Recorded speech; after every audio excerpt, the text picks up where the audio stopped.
তো আমার হালকা হালকা ঘুম পাড়লো, আমি শুয়ে রয়েছি। কিন্তু আমি যে শুয়ে পড়লাম, আমার দরজাটা লাগাতে মনে ছিল না। তো কিছুক্ষণ পর ড্রাইভার আবারও আসলো, এসে আমাকে আমার বেডরুমে শোয়ানো অবস্থায় পেল। আমার ছেলেমেয়েরা যার যার রুমে চলে গেছে।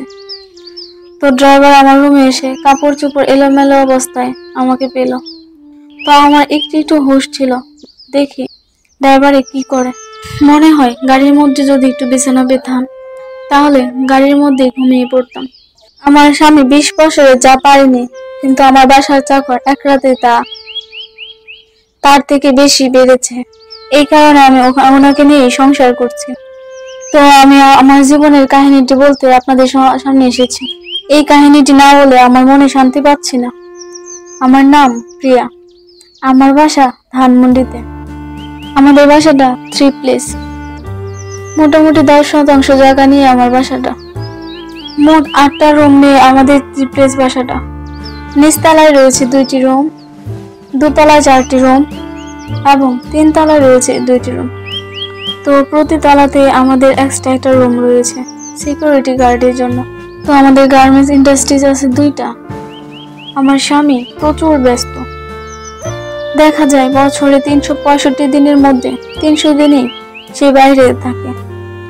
সে কাজকর্ম নিয়ে খুবই ব্যস্ত থাকে। আমার শাশুড়ির কাছ থেকে শুনেছি, সে নাকি ছোট থেকে কাজ নিয়ে খুবই মনোযোগ। সে কাজ ছাড়া কিছুই বোঝে না, শুধু কাজ আর কাজ। 365 দিনের মধ্যে যে 65 দিন বাড়িতে থাকে, দেশে থাকলেও আমাদেরকে বেশি সময় দিতে পারে না। কেননা দেশের বাইরে গিয়ে তো বায়ারদের নিয়ে ব্যস্ত থাকতে হয়।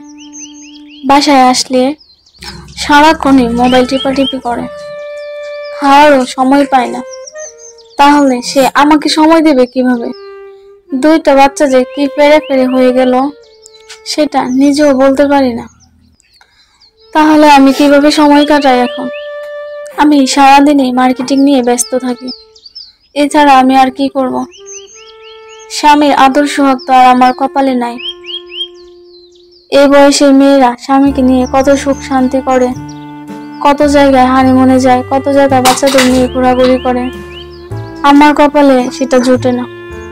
আমার পাশের বাসার সাহেবে দেখা যায় তার স্ত্রীকে নিয়ে সপ্তাহে 7 দিনই ঘুরে। রাতের বেলায় যে কি আনন্দ করে, জানালার গাছ দিয়ে অনেক সময় দেখা যায়। সেগুলো দেখার পর আরো অনেক খারাপ লাগে। আমার স্বামী যদি থাকতো, হয়তো তাকে নিয়ে আমিও ফুর্তি করতে পারতাম। যাক, এখন আমি কি করব? তো আমি আমার ছেলে মেয়েদের নিয়ে স্কুলে নিয়ে যাই, ঘোরাঘুরি করি, আবার স্কুল থেকে নিয়ে আসি। এটা যেন একটা ডিউটি হয়ে গেছে আমার। কিন্তু আমারও তো যৌবন বয়স, আমারও তো স্বাদ জাগে স্বামীর সোহাগ পেতে, স্বামীর আদর খেতে, স্বামীর পাশে থাকতে। তো কি করব আমি?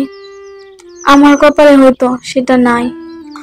তো এইভাবে একদিন আমি আমার ছেলে সন্তানকে নিয়ে আমাদের প্রাডো গাড়িটা নিয়ে গেলাম মার্কেট করার জন্য। সাথে আমাদের যে পুরাতন ড্রাইভার আছে তাকে নিয়ে নিলাম। ড্রাইভারকে নিয়ে মার্কেটে গেলাম, প্রায় অনেক কিছুই কেনাকাটা করলাম।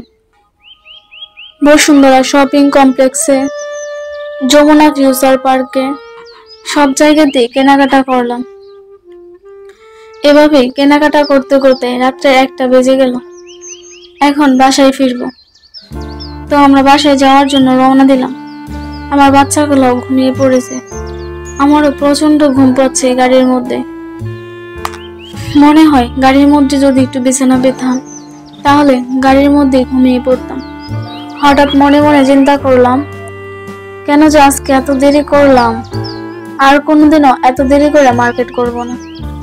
সকাল সকাল বাসা থেকে বের হব এবং সকাল সকাল বাসায় ফিরব।